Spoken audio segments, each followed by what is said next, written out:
হচ্ছে আমাদের একটা রিকন্ডিশন গিয়ারবক্স থেকে আমরা খুললাম, এটা লাগাবো। তো এই ফাইবারগুলো যদি ফেটে যায়, এগুলার ভিতর দিয়ে যে প্রেসার হয় সেই প্রেসারটা লিক করে।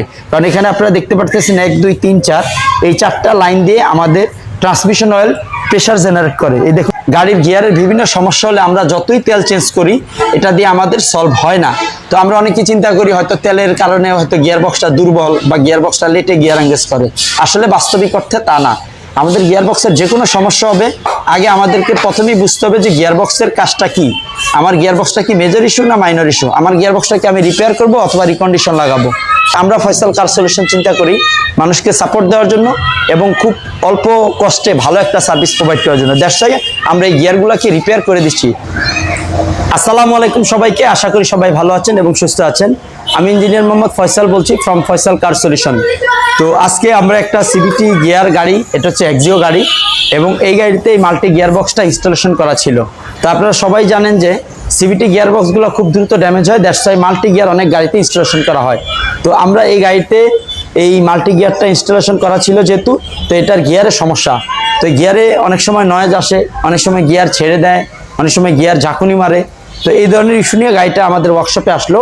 তো আমরা গাড়িটা প্রথমে টেস্ট ড্রাইভ দিয়ে দেখলাম যে গিয়ারবক্সের ইস্যু। তো গিয়ারবক্সের ইস্যু এবং মালিকের সাথে আমরা কথা বললাম এবং উনি আমাদেরকে কাজ করার জন্য অনুমতি দিল। অতএব আমরা গিয়ারবক্সটা খুললাম। খুলে আমরা যে জিনিসটা দেখলাম, দেখুন এটা হচ্ছে গিয়ারবক্সের ব্যাক চাপা। সেই ব্যাক চাপাটা সাধারণত এখানে থাকে। তো প্রথমে আমরা যখন এটা খুলে দেখুন গাইস, এই দেখুন এখানে ব্যাক চাপা বাটির যে মেইন ইয়েটা আছে, ফাইবার আছে, সেটা ভাঙা। দেখুন, সো এটা ভাঙা, এই দেখুন এটা ভাঙা, এবং এগুলা মোটামুটি চলে। তো এটা যেহেতু ভাঙা, অতএব এটা বাদ। দ্যাটস ওয়াই আমরা আরেকটা ইনস্টলেশন করব। এটা হচ্ছে আমাদের একটা রিকন্ডিশন গিয়ারবক্স থেকে আমরা খুললাম, এটা লাগাবো।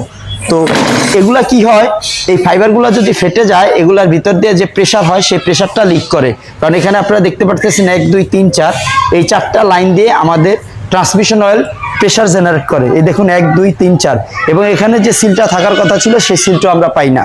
তো আমরা বাহ্যিকভাবে গাড়ির গিয়ারের বিভিন্ন সমস্যা হলে আমরা যতই তেল চেঞ্জ করি, এটা দিয়ে আমাদের সলভ হয় না।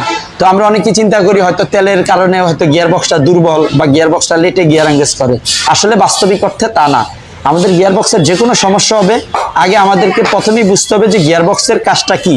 আমার গিয়ারবক্সটা কি মেজর ইস্যু না মাইনর ইস্যু? আমার গিয়ারবক্সটাকে আমি রিপেয়ার করব অথবা রিকন্ডিশন লাগাবো? তো একটা রিকন্ডিশন গিয়ারবক্স লাগাইলে আমরা জানি অনেক টাকা অ্যামাউন্ট আসে, এবং একটা গিয়ার লাগাইলে এটার জন্য সার্ভিস চার্জ আছে, তেল আছে, একটা নতুন গিয়ারের যে রিকন্ডিশন দাম সেটা একটা।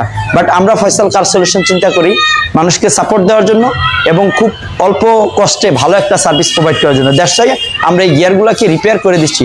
আমরা not only multi gear, CVT gear থেকে শুরু করে মাল্টি গিয়ার, হোন্ডা, নিশান, এক্সটেল সকল ধরনের গাড়ির সকল ধরনের গিয়ারবক্স আমরা রিপেয়ার করে থাকি।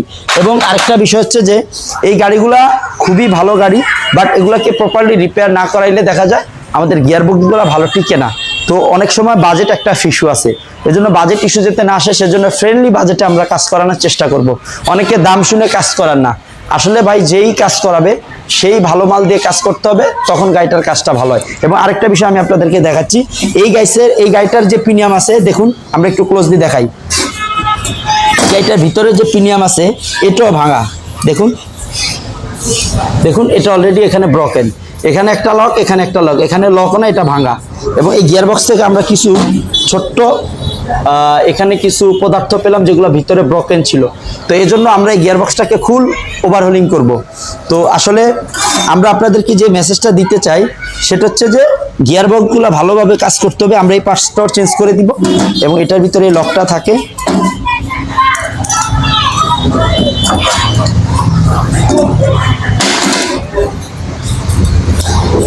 দেখুন, তো এইভাবে এটা প্রেসার জেনারেট করবে। তো এখন ভিতরে যেহেতু এই জিনিসটা ভাঙা, সেখানে অনেক সময় দেখা যাবে আমাদের যে পারফরমেন্স করার কথা সে পারফরমেন্স করবে না, পারফরমেন্স ড্রপ করবে, গিয়ার দুর্বল হবে, গিয়ার লেটে ধরবে, গিয়ার এঙ্গেজ হবে না, গিয়ার ভাগবে না, এবং গিয়ারবক্স থেকে আমরা যে আউটপুট টর্ক পাওয়ার কথা সেই ধরনের আউটপুট টর্কও পাবো না।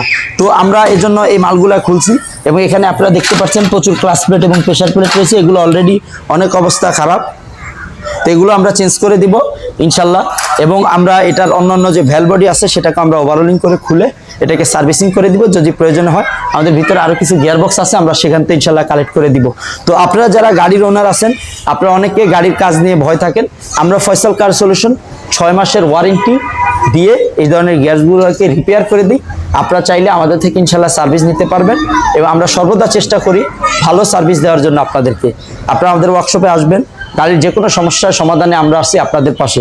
আপনারা আমাদের জন্য দোয়া করবেন। সবাই ভালো থাকবেন, সুস্থ থাকবেন। আল্লাহ হাফিজ।